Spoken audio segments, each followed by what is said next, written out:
বাংলাদেশের সবচেয়ে প্রিয় খাবারগুলোর মধ্যে ফার্মের মুরগি অত্যন্ত গুরুত্বপূর্ণ এবং জনপ্রিয়।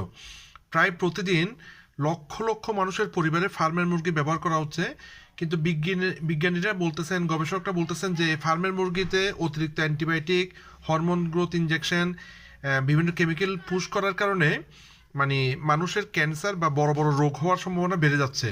তো এটার জন্য আমি দীর্ঘদিন চায়নাতে গেছি, অনেকবার চায়নাতে গেছি। চায়নাতে একটা ডিভাইস দেখছি, যে ডিভাইসটা ব্যবহার করে মানে খাবার থেকে বিষাক্ত কেমিক্যালগুলো বের করা যায়। হ্যাঁ, তো আমি সেটাই যেখানেই বেড়াতে যাই আমি সেখানে ডিভাইসটা নিয়ে যাই এবং সেটা ব্যবহার করি। তো আমি আপনাদেরকে দেখাচ্ছি কীভাবে মানে ফার্মের মুরগির থেকে কী ধরনের বিষাক্ত পদার্থ বের হয় সেটা আমি আপনাদেরকে দেখাচ্ছি। স্টার্ট দিলাম। হ্যাঁ, এই যে স্টার্ট দিলাম, আমি পরবর্তীতে আপনাদেরকে দেখাবো। হ্যাঁ,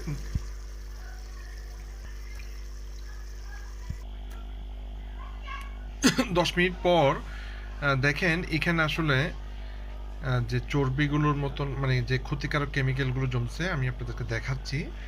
হ্যাঁ, এখানে এগুলো দেখেন কি,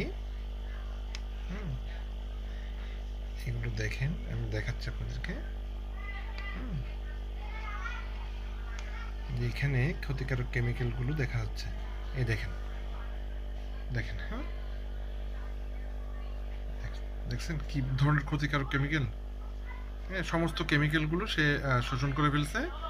এভাবে যদি মুরগিকে আমরা পিউরিফাই করে যে কোনো খাবার যদি পিউরিফাই করে ব্যবহার করি তাহলে আমাদের বড় বড় রোগ হওয়ার চান্স কমে যাবে। ভিডিওটি উপকারী মনে হলে শেয়ার করবেন, হয়তো আপনার একটি শেয়ারের কারণে একটি পরিবারের জীবন বাঁচতে পারে। ধন্যবাদ, ভালো থাকবেন। ধন্যবাদ।